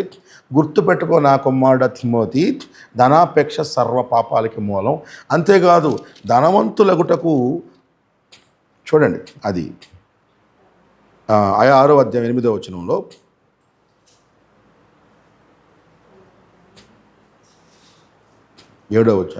ఎనిమిది 9వ వచనం, ధనవంతులగుటకు అపేక్షించువారు శోధనలోను ఉరిలోను అవివేక యుక్తములు హానికరములైన అనేక దురాశల్లోనూ పడుదురు.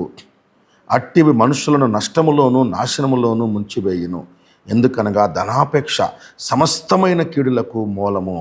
కొందరు దానిని ఆశించి విశ్వాసము నుండి తొలగిపోయి నానా బాధలతో తమ్మును తామే పొడుచుకొనిరి. ఒక సేవకుడిని, ఒక విశ్వాసం ఎవడో పొడవక్కర్లేదు పిల్లరా. వెన్నుపోట్లు ఉండవు. క్రైస్తవులకి వెన్నుపోట్లు తక్కువ, ఆత్మహత్యలు ఎక్కువ అంట. నిన్ను నువ్వే పొడుచుకుంటావు. ఎందుకంటే లబోదకీయ పరిస్థితే ధనవంతులగుటకు ప్రయాసపడే తత్వం. ఇక్కడ అన్నాడు, ధనవంతులగుటకు అపేక్షించువాడు, నాకు ఇంకా బాగా కావాలి. చివరి దినాల్లో పరిస్థితి ఏంటి? పక్కోడు అప్పుడు దాగిల్లో ఉన్నాడు, పక్కనోడు వాషింగ్ మెషిన్ కొనగానే మాకు వాషింగ్ మెషిన్ కావాలి, పక్కనోడు డీప్ ఫ్రీజర్ కొనగానే మనకు ఫ్రీజర్ కావాలి, పక్కనోడు ఏసీ కొంటే మనకు ఏసీ కావాలి. నీ అవసరాన్ని బట్టి, పరిస్థితిని బట్టి, నీ స్థితిని బట్టి దేవుడు దయచేయచ్చు. అది ఉండటం తప్పని అంటలా, లేకపోవటం కొరతని నేను అంటలేదు.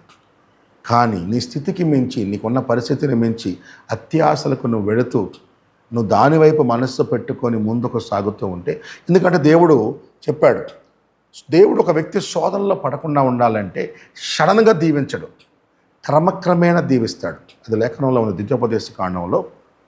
నిన్ను దేవుడు ఒక్కసారిగా నీ లోపల దుష్టమృగములు విస్తరించుకున్నట్లు నిన్ను నేను క్రమక్రమంగా భూమి మొత్తాన్ని స్వాధీనం చేస్తానన్నాడు.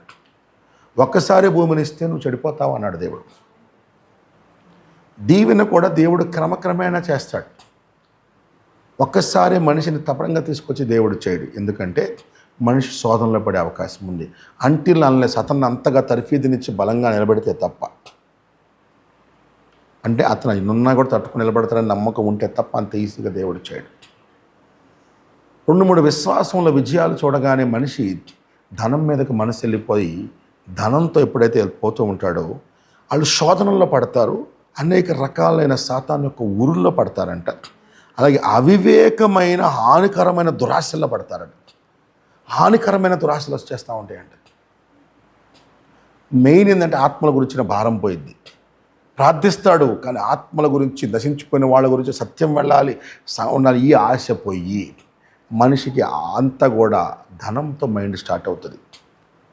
ఇది చాలా చాలా చాలా చాలా ప్రమాదకరం. అందుకని తిమోతి నిన్ను పాస్టర్గా పెట్టింది డబ్బుతో వచ్చే దశంభాగాలతో ఆనందించమని కాదు, వచ్చే సంఘంతో ఆస్వాదించమని కాదు. గుర్తుపెట్టుకో, ఒక పెద్ద బాధ్యతను నీకు ఇచ్చాడు. మనస్సాక్షికి కల్మషం కాకుండా చాలా జాగ్రత్తగా ఉండు. ఆమేన్. ఇక్కడ మనస్సాక్షిని కొందరు తోసేసి 19వ వచనం 1వ అధ్యాయంలో విశ్వాస విషయంలో ఓడబద్దలైపోయి చెడిపోయిన వారి వలె ఉన్నారంటూ, ఇక్కడ వారిలో హుమినయ్యును అలెగ్జంద్రును ఉన్నారు. ఇక్కడ నిజానికి పౌలు కానీ, ప్రభువు కానీ, పేతురు కానీ ఎన్నడూ వ్యక్తుల పేర్లు చెప్పాల. పరిసయ్యులు, సద్దూకైలను, లేకపోతే యూదులను, ధర్మశాస్త్రోపదేశకులను, లేకపోతే అన్ని జనులను, లేకపోతే అధికారులను చెప్పారు తప్ప వ్యక్తుల పేర్లు ఎక్కడ చెప్పాల. అలాంటిది వాళ్ళు వ్యక్తుల పేర్లతో చెప్పాల్సి వచ్చింది అంటే వీళ్ళ జీవితం ఎంత ప్రమాదకరంగా సంఘంలో కనిపించిందో ఆలోచించండి. ఎంతగా వాళ్ళ ద్వారా అనేకులు నష్టపోతున్నారో ఆలోచించండి. ఎంత యుక్తికరంగా వీళ్ళు బోధిస్తున్నారో చూడండి. వీళ్ళ గురించి చాలా ఇంట్రెస్టింగ్గా ఉంది. వీళ్ళ గురించి మరింకొకసారి ధ్యానిద్దాం. హుమనయును, అలెగ్జాండర్. అలాగే హైమేనియస్ అండ్ ఫ్రిగిల్లెస్ అని ఉన్నారు. వాళ్ళేం పునరుద్ధానం అయిపోయింది అంటున్నారు. వీళ్ళు పబ్లిక్గా డబ్బులు అడిగేవాళ్ళంట. హుమనయును, అలెగ్జాండర్ సిగ్గు లేకుండా, సిగ్గుపడకుండా అది తప్పు కాదని ప్రసంగాలు చేసేవారట. మనస్సాక్షి కూడా చచ్చిపోయేదంట వాళ్ళకి. చాలా ప్రమాదం సుమా. ఈరోజు వందల వేల మంది హుమనయునులు, వేల లక్షల కొద్ది అలెగ్జాండర్లు ఉన్నారు. అది సమస్య. అప్పుడు ఒక్కడిద్దరే ఉన్నారు కనుక గుర్తుపట్టాడు. ఈరోజు ఊరంతా హుమనయునులే, ఊరంతా అలెగ్జాండర్లే. మొహమాటం లేకుండా వెళ్ళిపోయి స్టేషన్లో చర్చి కడుతున్నాం, సింబాగాలు ఇచ్చి మీటింగ్ పెడుతున్నాం. జనాలకు వచ్చి 5,000, వాళ్ళకి వచ్చి 10,000. డైరెక్ట్ అయ్యట విశ్వాసం పోయింది వాళ్ళకి. ఇప్పుడు కూటాలు పెట్టడం కూడా ఒక బిజినెస్ అయిపోయింది. ఎలాగంటే కూటాల పేరుతో 10 మంది దగ్గరికి వెళ్ళిపోయి అడుక్కొని రావటం, ఆ కూటాల పేరుతో డబ్బులు కలెక్ట్ చేసి సుఖాలుగా ఉండటం, పెద్ద పేరు ప్రఖ్యాతులు తెచ్చుకోవడం, పోస్టర్లు వేయటం, పబ్లిసిటీ తెచ్చుకోవటం, కొంత డబ్బులు వెనక్కి వేసుకోవడం. ఒక సేవకుడిని చూశాను. పాపం మిగిలిన సేవకులు అందరూ పాపం అక్కడ 10 ఏళ్ళ నుంచి కష్టపడుతున్నారు. వాళ్ళు ఎవల ఈ పాస్టర్ వచ్చాడు, వాళ్ళ దగ్గర డబ్బులు పోగేసి కూటాలు పెట్టేసి ఆ కూటాలు వీడియోలు చూపించి అవి చేసి ఇవి చేసి, అబ్బా ఈ సేవకుడు చాలా ఉజ్జీవంగా అనేక సేవల కార్యాలు చేస్తాడు అనుకున్నాడు. అలా ఒక 4-5 ఏళ్ళు సేవ చేశాడు. చిన్న సంఘమే 5 లక్షలతో అపార్ట్మెంట్ కొనేసాడు. ఆ సంఘంలో వచ్చే దశంభాగాలు అన్నీ కలిపి కూడా 40,000 ఉండవు, 30-40,000 ఉండవు. ఎంత ట్రై చేసినా 40,000 10,000. సంవత్సరం మొత్తానికి చూసినా ఆయనకు వచ్చేది ఎంత ఉన్నా కానీ 1,00,000 2 లక్షలు మించి రావు. మరి 4 ఏళ్లలో 25 లక్షలు స్పాట్ క్యాష్ పెట్టి మొత్తం అపార్ట్మెంటే కొన్నాడు. మరి బయట అదర్ సోర్స్ ఆఫ్ ఇన్కమ్ లేదు. చాలా కుతూహలంతో అడిగాను, ఎట్ట బ్రదరు ఎట్ట చేశారు అంటే, ఏముంది బ్రదరు, ఒక్క మీటింగ్ 2 లక్షలు 3 లక్షలు వెనకెత్తాను నేను అన్నాడు. దుర్మార్గుడా, తెలియకుండా నీ మీటింగ్లకి నేను చాలా సపోర్ట్ చేశానుగా అనుకున్నా. ఎలా ఉంటారు ఇప్పుడు? కోటాలు ఒక వ్యాపారం, మీటింగులు ఒక వ్యాపారం. అది పెద్ద నిజమైన సేవకుడు సంఘక్షేమాన్ని కోసం ప్రార్థన చేస్తూ ప్రయాసపడుతూ, ఇంకా నిజమైన వాళ్ళు చాలా వాళ్ళు రివర్స్లో అప్పులు పడిన వాళ్ళు కూడా చాలామంది ఉన్నారు మీటింగులు పెట్టి. కానీ ఇక్కడ చూడండి, అప్పుల పడమని కూడా అంటలా, విశ్వాసంతో జరిగించు ఏదైనా. ఇలా వ్యాపారంగా జరిగించేవాడికి విశ్వాసమే అవసరం లేదు. వాడికి సిగ్గుండదు, అడగటానికి అడుక్కోవటానికి సిగ్గుండదు. తాను కూడా చాలా నాగ్గా, తెలివిగా, చాలా యుక్తిగా, చాలా గొప్పగా అడుక్కుంటాడు. అడగటంలో, అడుక్కోవటంలో దిట్టాయిళ్ళు, master beggars, super duper beggars. పబ్లిక్గా అడుక్కుంటారు, తెలివిగా అడుక్కుంటారు, వివేచనగా అడుక్కుంటారు, సిగ్గు లేకుండా అడుక్కుంటారు. ఒక్కొక్కసారి ఒక పాస్టర్ గారు ఫారిన్ నుంచి వచ్చాడు. ఆయనతో పాటు ట్రాన్స్లేషన్ చేస్తే కొద్ది రోజులు ఉన్నాను. ఒక చోటకి వెళ్తాడు, నన్ను చూశాడు, నీ చెప్పులు చాలా బాగున్నాయి, లెదరా, ఏ కంపెనీ అన్నాడు. బాటా అన్నాడు. Very super. మళ్ళీ 2వ రోజు అన్నాడు, నీ చెప్పులు చాలా బాగున్నాయి, అసలు మా దేశంలో దొరకవు అన్నాడు.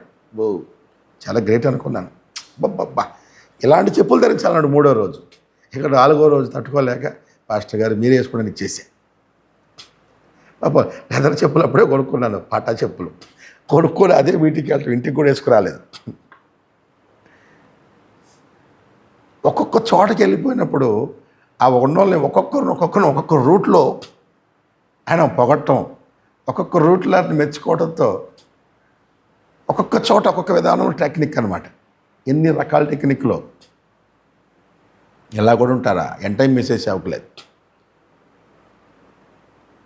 అనేక రకాలైన కుయుక్తి. కొందరు, ఒక పాస్టర్ ఉన్నాడు, ఆయన చాలా ఆస్తులు సంపాదించాడు, చాలా చేశాడు. కానీ ఎక్కడికైనా వెళ్ళిపోతే పేద బట్టలేస్తాడు, బెకారులాగా ఉంటాడు. ఆడికి వెళ్ళిపోయి, నాకు సొంత ఇల్లు లేదు, సొంత కారు లేదు, 20 ఏళ్ళ నుంచి సేవ చేస్తున్నాను, అంత త్యాగమే అని చెప్పి, ఏదో నా పేరు ముఖేష్, నా క్యాన్సర్ వచ్చింది అయితే చెప్పేసి టీవీలో ఏడొచ్చింది కదా ఈ టైప్లో దేనంగా పెట్టేసి అడుగుతూ ఉంటాడు. ఇది ఒక టెక్నిక్. సేమ్ బయట ఎట్లాగైతే అడుక్కునే వాళ్ళు రకరకాల స్కెచ్లు, రకరకాల టెక్నిక్లు, మనకి సింపతి కలగటానికి పసిపెట్టి ఎత్తుకొని వస్తాడు ఒకడు, వస్తుంది ఒక ఆమె. ఇంకొకడు వాడి బలహీనతను మొత్తం చూపించుకుంటూ వస్తాడు. కొందరు నాకు మాటలు రావి చదువుకో అని చెప్పి ఏదో రిపోర్ట్ పట్టుకొని వస్తారు ఒకళ్ళు. ఇలా బయట ఎన్ని బెగ్గర్ స్కీమ్స్ ఉన్నాయో అన్ని స్కీమ్స్, అన్ని ఆత్మలో క్రైస్తవ్యంలో ఉన్నాయి పిల్లలు.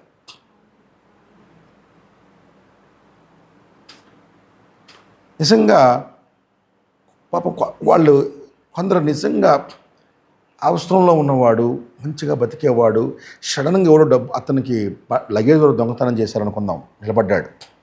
అతను ఇంటికి వెళ్ళడానికి కూడా డబ్బులు లేవనుకో, అతను అడగటానికి కూడా చాలా సిగ్గుపడతా ఉంటాడు, చాలా మొహమాట పడుతుంటాడు, దుఃఖపడుతుంటాడు, చాలా ఇష్టంగా ఉంటుంది, అడగలేకుండా ఉంటాడు అతను. అవునా కాదు? అంతేనమ్మా, అవునా కాదు? అతని పరిస్థితి డిఫరెంట్గా ఉంటుంది. అతను చూసి చెప్పొచ్చు. కానీ ఇలాంటి నకిలీ వాళ్ళు రావటం వల్ల నిజమైన వాళ్ళు ఎవరో కూడా తెలియని పరిస్థితి.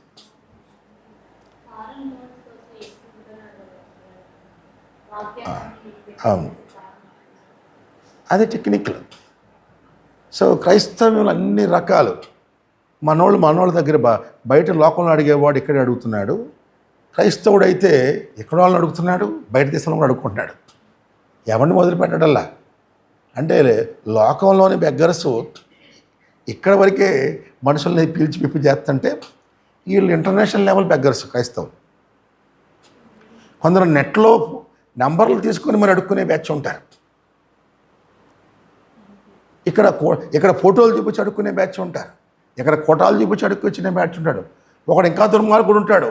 వాడికి 100-200 మంది సంఘం అయిపోయి సంఘంగా స్థిరపరిచి అన్నీ స్థాపించి బలపడినా కూడా వాడు ఇంకెవరినో చూసి నేను ఈ లెవెల్ డెవలప్ అవ్వాలని ప్లాన్ చేసుకొని 100-200 మంది సంఘం ఉండి హ్యాపీగా బతకగలిగినోడు కూడా బెగ్గింగ్ స్టార్ట్ చేస్తాడు, ఇంటర్నేషనల్ బెగ్గింగ్. మనస్సాక్షి కూడా చచ్చిపోద్ది పిల్లల. హుమనైను ఫ్రిగిల్లా యొక్క స్వభావం ఏంటంటే మనస్సాక్షిని, వాత వేయబడిన మనస్సాక్షితో సిగ్గు విడిచి, సిగ్గు కూడా లేకుండా అది కరెక్ట్ అనుకోని, అది రైట్ అనుకొని ఈ రూట్లో క్రిస్టియానిటీని స్టార్ట్ చేశారంట. అందుకోసమే వాళ్ళ పేర్లు చెప్పాల్సి వచ్చింది పౌలు. హుమనయ్యును అలెగ్జాంద్రు. బాధ ఏంటంటే ఆ రోజు ఒక్క హుమనైన్ ఉన్నాడు కాబట్టి ఆ పేరు రాశాడు. ఈరోజు ఊరు నిండా హుమనైన్ లేదు. పాస్టర్ల మీటింగ్కి పాపం పిలవాలి అంటే ఈ పొన్నూరులో పాస్టర్ల మీటింగు ఇప్పుడు ఎలీషా పాస్టర్ గారు చెప్తాడు, పాస్టర్ని రమ్మంటే రాడంట. ఏమండి మంచి సేవకుడు వస్తున్నాడు, మంచి జీవిత సత్యాలు చెప్తాడు, రండి అంటే రాలేదంట. ఒక ఆయన వస్తున్నాడండి పాస్టర్ గారు, అనేకమైన వరాలు కలిగిన వాడు, చెప్తాడు రండి అంటే రాలేదంట. ఇంకొక పాస్టర్ గారు వస్తున్నాడు, అయ్యా కుటుంబంలో అనేకమైన విషయాలు చెప్పాడు, చాలా బాగుందంటే రాలేదంట. ఆ తర్వాత వెళ్ళి సేవకుల మీటింగ్కి వస్తే 200 రూపాయలు ఒక బిర్యానీ అనగానే అందరూ వచ్చారంట. అంటే వీళ్ళు దేనికోసం వస్తున్నారు పిల్లారా? అది చూడండి, మాస్టర్ బెగ్గర్స్ హుమనయ్యును అలెగ్జాంద్రు. ఊరికి హుమనయ్యులు 100 మందిలో ఉన్న అలెగ్జాంద్రు బోల్డ్ ఎంతమంది ఉన్నారు. బాబా అడుక్కునే వాళ్ళందరూ రమ్మనాలంటే ఏంది? ఈరోజు ఈ గ్రామంలో ఒక పెళ్లి జరుగుతుంది, ఫంక్షన్ జరుగుతుంది అనుకుంటే పెళ్ళికి బెగ్గర్స్ వస్తారు, చనిపోయిన దగ్గర బెగ్గర్స్ ఎక్కువ రారు. అంతేనా? ఇంకేముందాడా? వాళ్ళకే లేదు, వీళ్ళకేం పెడతారు? సేమ్ వే క్రైస్తవంలో కూడా ఫంక్షన్స్కి, పార్టీస్కి ఎక్కువ మంది వస్తారు. దుఃఖంలో ఉన్నప్పుడు, బాధల్లో ఉన్నప్పుడు వాడిని ఓదార్చడానికి ఎక్కువ మంది వెళ్ళరు. నిజమైన వాడి మనసు సంతోషం పరిస్థితి వెళ్తాడు కాదంటలా. దుఃఖపడేవాడి దగ్గర మనసు ఎక్కువ ఉంటుంది, బాధించేవాడి దగ్గర, బాధపడేవాడి దగ్గర ఎక్కువ మనసు ఉంటుంది, బాధపడేవాడి దగ్గర. సో హుమనయ్యును అలెగ్జాంద్రు యొక్క స్వభావం ఇది ఒక బెగ్గింగ్ స్పిరిట్. పొట్టకూడు అంటాడు. చాలా పౌలు వీళ్ళని పేర్లు చెప్పకుండా ఇంతకుముందు రాస్తాడు ఆల్రెడీ. అనేకులు దేవునికి కాదు, వాళ్ళ కడుపుకే వాళ్ళు బానిసలు, కడుపుకే వాళ్ళు సేవకులు, వాళ్ళ కడుపే వాళ్ళ దేవుడు. అలాంటి వాళ్ళ కోసం ఇంతకుముందు చెప్పాను, ఇక ఇప్పుడు ఏడుస్తూ చెప్తున్నాను అంటున్నాడు. అనేక సార్లు వాళ్ళ గురించి ఇండైరెక్ట్గా చెప్పి చెప్పి చెప్పి చెప్పి ఇక లాస్ట్ స్టేజ్లో వాళ్ళ పేర్లు చెప్పి మరి చెప్తున్నాడు పిల్లలు. వీళ్ళు బోధలో తప్పిపోలేదు సుమా. హుమనైను అలెగ్జాంద్రు రాంగ్ డాక్ట్రైన్లో లేరు, రాంగ్ బోధలో లేరు. హుమనయును అలెగ్జాంద్రియు వాళ్ళ స్వభావం విశ్వాసంలో మనస్సాక్షి లేదు, వాళ్ళకి ఫెయిత్ లేదు. ప్రతి కార్యాన్ని విశ్వాసంతో ఆధారపడరు. మనస్సాక్షి కూడా లేదు వాళ్ళకి. అడుక్కు తినే బ్యాచి, అది కూడా న్యాక్గా అడుగుతారు, తెలివిగా అడుగుతారు.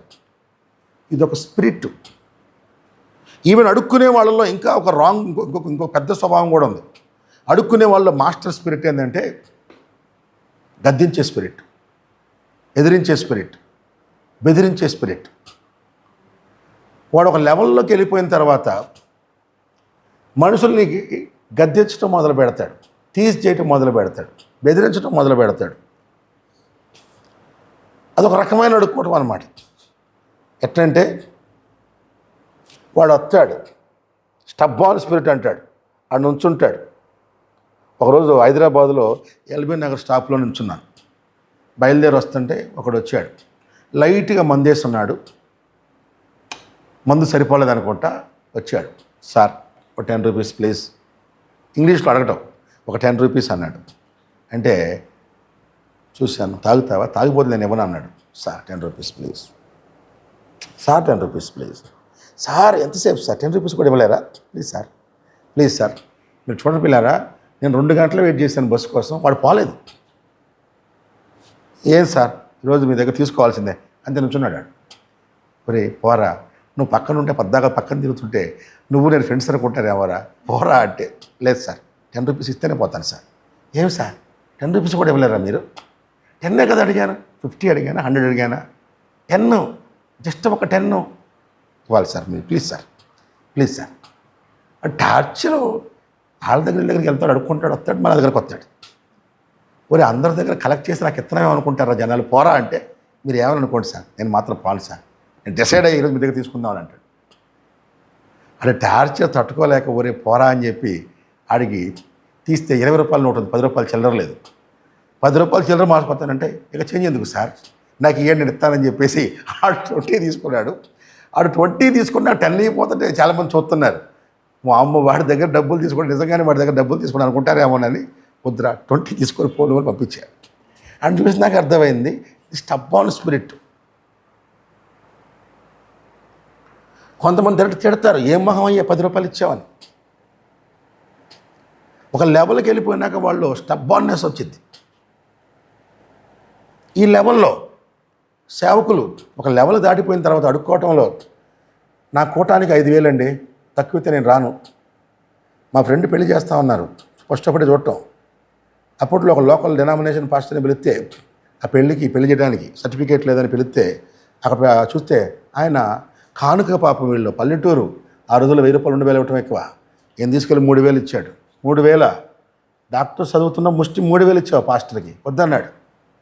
ఆ మాటని వాళ్ళ నాన్నగారు పాపం వచ్చింది. ఏమనండి 3,000 చాలా ఎక్కువ తెలుసా, మా ఊళ్ళో అందరూ 1,000 రూపాయలు ఇస్తారు, మేము 3,000 ఇచ్చాం, సంతోషపడ్డా అన్నాడు. 3,000 నాకు వద్దు అని అడిగి వచ్చినాడు. పోలేదు ఆయన, నాకు 5,000 ఇవ్వాలని. అంటే 2009లో స్టోరీ, 2008లో స్టోరీ. 2008లో 5,000 ఇచ్చే వరకు పోలే. పెళ్లి చేసిన పాస్టర్ 5,000 ఇచ్చే వరకు అక్కడ కూర్చున్నాడు అంతే. నేను బాను, నాకు 5,000 ఇవ్వాల్సిందే. హుమనయును అలెగ్జాంద్రు.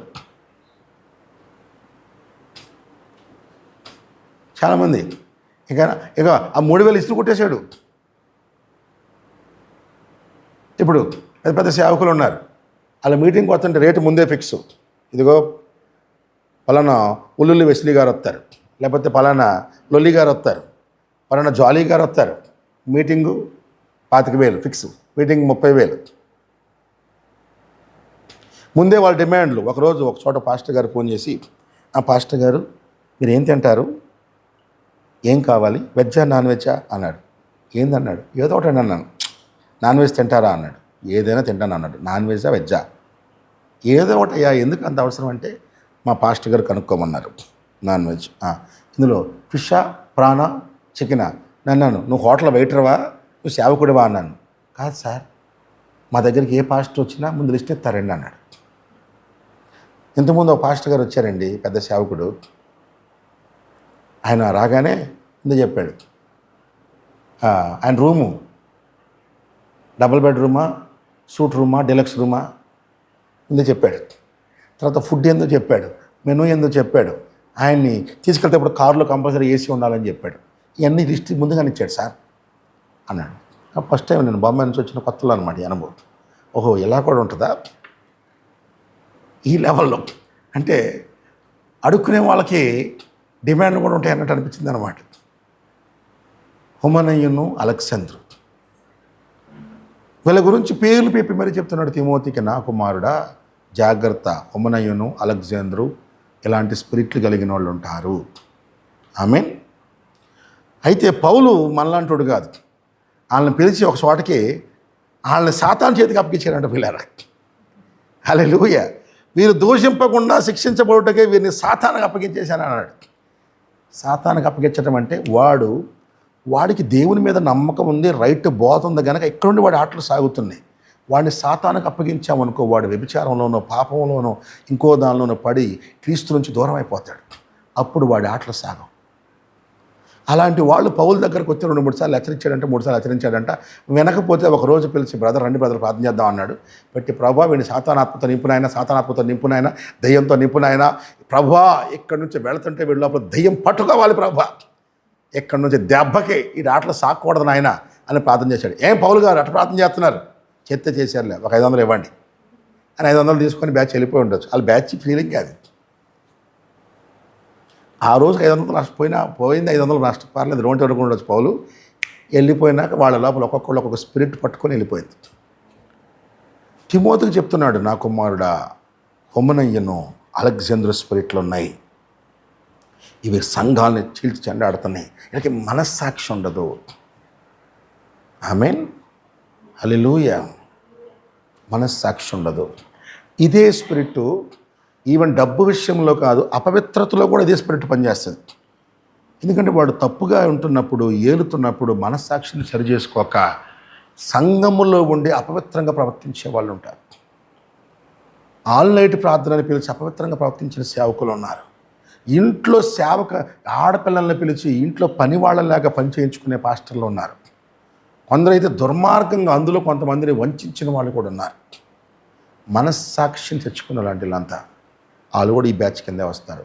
హుమనయును అలెగ్జాంద్రు వీళ్ళు బోధలో తప్పిపోరు సుమా, బోధ కరెక్ట్గానే ఉంటారు. మనస్సాక్షిని చచ్చిపోయిన వాళ్ళు.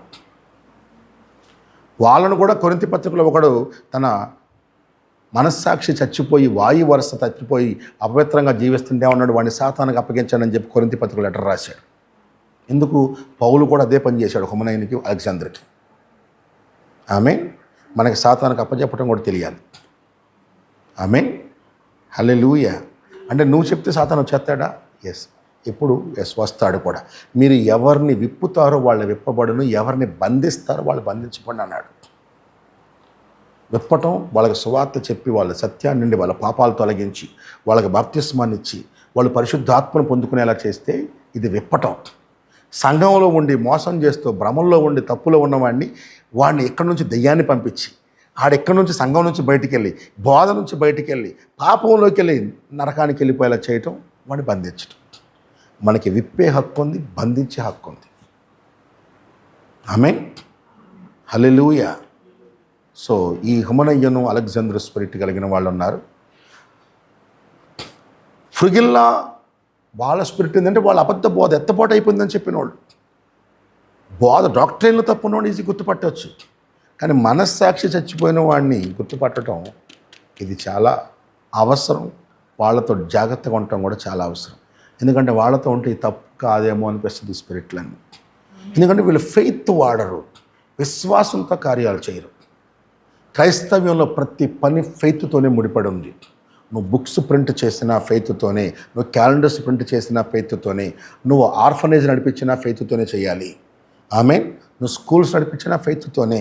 6వ సంఘ కాలంలో ఇవన్నీ విశ్వాసంతో వాళ్ళు చేశారు. ఇప్పుడు ఏం చేస్తున్నారు? అదే దాన్ని విశ్వాసం లేకుండా చేస్తూ మనుషుల దగ్గర హుమనయును అలెగ్జాంద్రు ఎంటర్ అవుతున్నారు అన్నింటిలో. కానీ ఈరోజు కూడా విశ్వాసం చేసే వాళ్ళు ఉన్నారు, గొప్ప వాళ్ళు ఉన్నారు, వాళ్ళు మనం గౌరవించాలి. కానీ అలాగే ఈ హుమనయును అలెగ్జాంద్రు స్పిరిట్ను కూడా గుర్తుపట్టి వీళ్ళని మనం జాగ్రత్తగా దూరం చేయగలగాలి, వేరు చేయగలగాలి. లేకపోతే చాలా ప్రమాదం సుమా. ఆమేన్. హల్లెలూయా.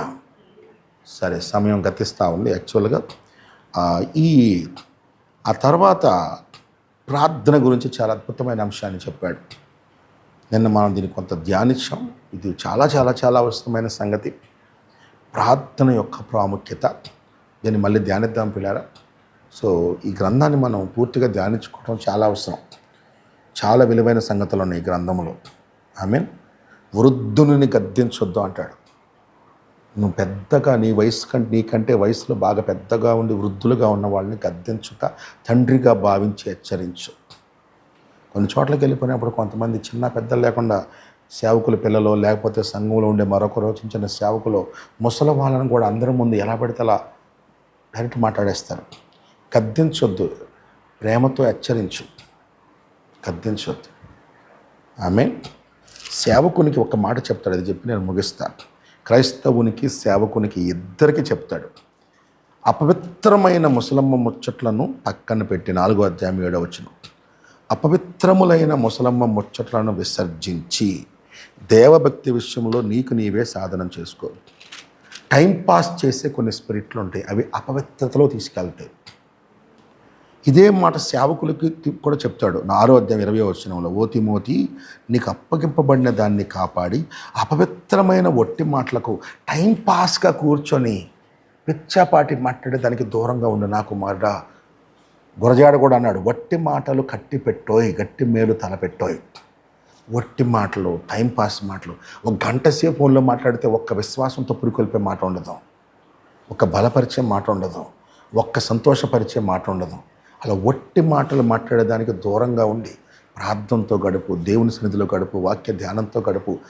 ఒకటి మాట్లాడిన వాళ్ళ దేవోక్తులు మాట్లాడినట్టు మాట్లాడాలి. నీ మాటల్లో దేవుని జ్ఞానం వస్తుంటే ఎదుటి వాళ్ళు కూడా జ్ఞానం వస్తే అది ఒకరినొకరిని పురికొల్పుతా ఇంకా భక్తుల ఉద్యమాన్ని రాజేసింది. అపవిత్రం ఒట్టి మాటలు అంటే అవి అపవిత్రం, నేను అపవిత్రపరుస్తుంది. ఏది నీ దేహాన్ని అపవిత్రపరచు, నీ ఆత్మలో ఉన్న విశ్వాసాన్ని అపవిత్రపరుస్తుంది. ఉదాహరణకి, నువ్వు మంచిగా బైబిల్ చదువుదాం, వాక్యం చదువుదాం అనుకున్నావు. అప్పుడే ఎవడో టైంపాస్ చేసే ఎవడికో ఫోన్ చేసావు. వాడికి భక్తి లేదు, వాడికి ప్రార్థన అంటే ఇంట్రెస్ట్ లేదు, వాడికి వాక్యం అంటే ఇంట్రెస్ట్ లేదు. వాడు ఏదో గుళ్ళకి గోపురాలకో లేకపోతే క్రైస్తవ్యంలో ఏదో రోమన్ క్యాథలిక్ చర్చిలకో డినామినేషన్ చర్చిలకో పోయే నామకాద క్రైస్తవుడు అనుకున్నాం. వాడు కూర్చొని మాట్లాడి ఆ విషయాలు ఈ విషయాలు మాట్లాడి నీతో గంట సేపు మాట్లాడాడు. తర్వాత నువ్వు అయిపోయిన తర్వాత నీకు ఫస్ట్ బైబిల్ చదువుకుందాం అనుకున్నావు కదా, ఆసక్తి పోయింది. అంటే నీలో ఉన్న విశ్వాసాన్ని, ఆసక్తిని అపవిత్రపరిచింది ఆ కమ్యూనికేషన్. అపవిత్రమైన ఒట్టి మాటలు. మనకి రెగ్యులర్ జీవితంలో మనం అందరితో మాట్లాడుకొని ఉండలేం. మనం వెళ్తున్నప్పుడు మాట్లాడతాం, మనం ఇరుగు పొరుగు వారితో మాట్లాడాలి, బంధువులతో మాట్లాడాలి, స్నేహితులతో మాట్లాడాలి, లోకంలో వారితో మాట్లాడాలి. అయితే మనము మన విశ్వాసము, మన భక్తి, మన ఆసక్తి అవి ఎక్కడ తగ్గుతున్నాయో పరిశీలించుకొని మళ్ళీ దాన్ని ప్రార్థనాపూర్వకంగా ముందుకు సాగటంలోనే జ్ఞానం ఉంది పిల్లలు. మనం ఎవరితో మాట్లాడుకుని ఉండాలంటే లోకం వదిలిపెట్టి వెళ్ళిపోవాలి, సన్యాసం అంటారు. పౌలు అంటాడు, ఆ విధంగా ఉండవలసి వచ్చిన వాడితే మీరు లోకాన్ని విడిచిపెట్టి వెళ్ళవలసి వచ్చిన అంటాడు. అలా కాదు, మనం మాట్లాడాలి, ఫ్రెండ్లీగా ఉండాలి, ప్రేమతో ఉండాలి. కానీ మనము వాళ్ళతో చూడండి, వాళ్ళల్లో ఉన్న ఆత్మ మన ఆసక్తిని చంపవచ్చు, మనలో ఉన్న ఆసక్తి వాళ్ళు ఆసక్తిని పుట్టించవచ్చు. రెండిట్లో ఏది జరుగుతుంది? కమ్యూనికేషన్ అవటం వల్ల చివరిలో ఎండ్ రిజల్ట్ ఏంటి? వాళ్ళు మనల్ని చల్లపరుస్తున్నారా? ఎండ్ రిజల్ట్లో మనం వాళ్ళని బలపరుస్తున్నాము. నీ శత్రువుని చంపక మునిపే నువ్వైన శత్రువుని చంపాలి. దానికి టైం పడుతుంది. మెల్లమెల్లగా వాళ్ళకి వాక్యాన్ని అలవాటు చేస్తూ ఉంటే కొంత టైం వచ్చినాక వాళ్ళే వాక్యం మాట్లాడతారు. వాళ్ళకు కూడా వాక్య ఆనందం ఉంటుంది, సంతోషం ఉంటుంది. అప్పుడు Christ will be the centre of our communications. ఇది మాట్లాడటంలో క్రైస్తవుడు నేర్చుకోవాల్సిన విధానం. అందుకే అపవిత్రమైన వట్టి మాటలు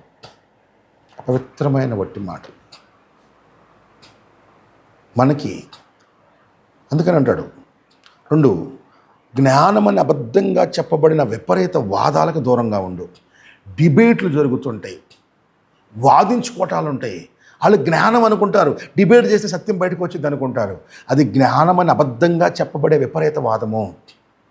అలాంటి వాటికి దూరంగా ఉండు. అంతేకాదు, మేము ప్రవీణులమే అనుకుని ఆ విషయంలో కొందరు అనుకుని దానిలోకి వెళ్ళి విశ్వాసం తప్పిపోయారు. ఈ బ్రదర్ వల్ల కాలేదు కానీ నేను వెళ్ళి డిబేట్ చేస్తాను, నెక్స్ట్ ఇంకొకటి వెళ్తాడు. ఇప్పుడు ప్రవీణ్ అనుకొని పోయి ట్రాప్లో పడతాడు. తిమోతి నా కుమారుడా, నిన్ను పిలుస్తారు డిబేట్లు అది ఇది అని, జాగ్రత్తగా ఉండు, దూరంగా ఉండు. ప్రవక్త అంటాడు, నైసియా సభలో కొందరు యథార్థ పరులు ఉన్నారు, అతనేషియస్ లాంటి వాళ్ళు. వీళ్ళు అసలు అక్కడికి వెళ్ళటమే తప్పు అన్నాడు దేవుడు. అసలు ఆ ఆర్గ్యుమెంట్కి డిబేట్కి నువ్వు వెళ్ళటమే తప్పు. ఆమేన్. వాడికి దూరంగా ఉండు. హల్లెలూయా. ఆమేన్. చాలా మంచి విషయం. 2వ అధ్యాయంలో ప్రార్థన గురించి చెప్తాడు. నిన్న ధ్యానించాం, దీన్ని మళ్ళీ ధ్యానిద్దాం. మనం వీటిని ఎలా సాధించుకోవాలి? అపవిత్రమైన ముసలమ్మ ముచ్చట్లని వీటన్నిటిని ఎలా ఉండాలి అంటే, మన మైండ్ క్రీస్తువై పెట్టడం ద్వారా, మన మాటల మధ్యలోకి వాక్యాన్ని తెచ్చుకోవడం ద్వారా, మన మాటల మధ్యలోకి అలాగే మనం ఎక్కువ సమయం ప్రార్థనతో ఉండటం ద్వారా మనం దీన్ని జయించవచ్చు పిల్లలు. ఆమేన్. కాబట్టి ఈ సంగతులు మనం కనుక ధ్యానిస్తే, వివేచిస్తే మనం ఇంకా బలపడతాం. హల్లెలూయా. కాబట్టి చిన్న ప్రార్థన చేసుకొని ముగిద్దాం. మరి గోపి ప్రార్థన చేస్తాడు.